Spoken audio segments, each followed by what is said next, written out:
The average parking ticket in New York City will set you back between $60 and $125. But that could change if City Council Speaker Corey Johnson has his way. For those with means, $120 is a nuisance.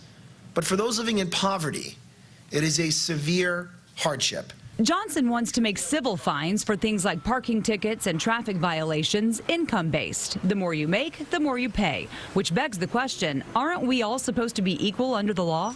This flies in the face of everything we know about the criminal justice system. Well, if we had a truly fair and equal justice system, then that may make sense, but we don't right now. Poor people are disproportionately penalized and incarcerated, and this is a way to look at the criminal justice system, not in a punitive way and in a revenue generation way, but in a way where we look at things and we do things in a proportionate way given the crime. So there would still be some type of fine. It just wouldn't be the same for everyone. How would you verify someone's income?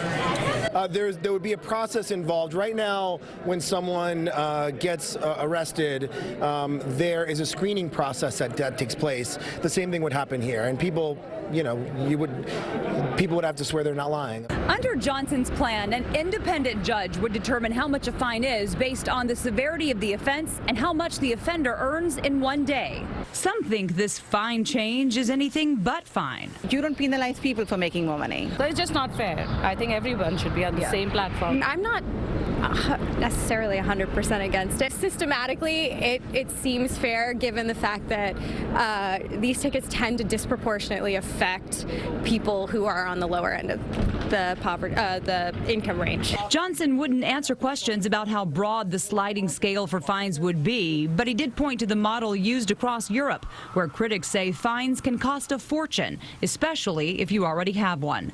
In Midtown, Jessica Moore, CBS 2 News.